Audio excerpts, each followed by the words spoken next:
Hi Physics fam, I am going to walk us through how to solve what I consider a puzzle problem, where we are asked to fill in the blanks for a lot of different values here.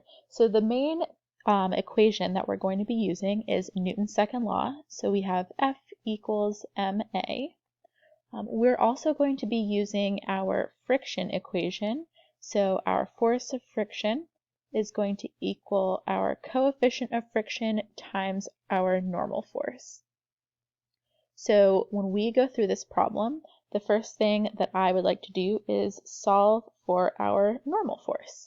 So when we've read the problem, it says that our object is not moving vertically at all, which means that our forces in the vertical direction need to be balanced out.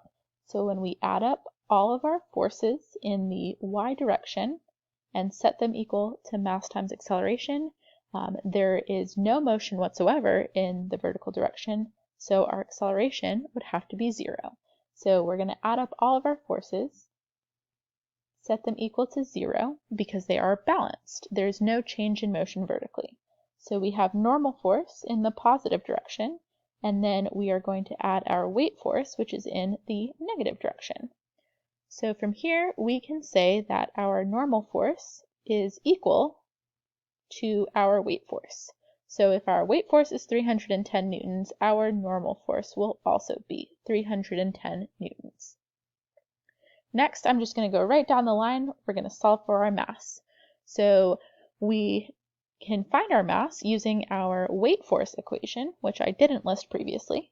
So our weight force can be written as mass times acceleration due to gravity.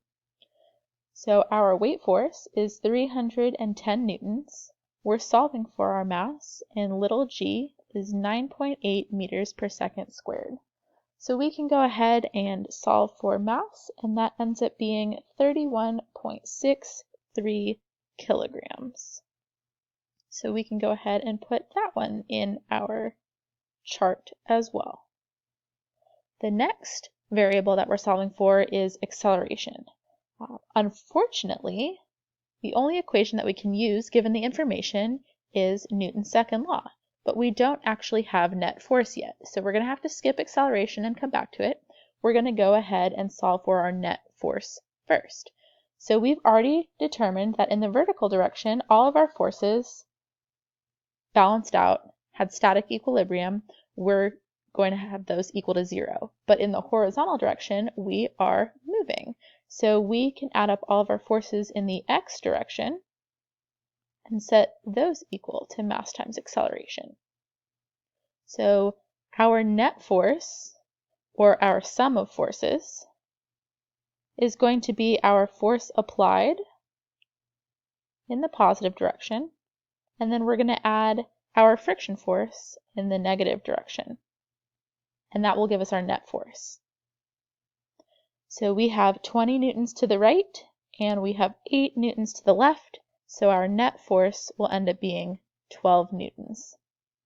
So we can put that in our chart over here, and we can use that again in our Newton's second law statement here and solve for our acceleration now that we have both mass and net force. So our net force will equal mass times our acceleration. So we can take 12 newtons, and that will equal 31.63 times our acceleration.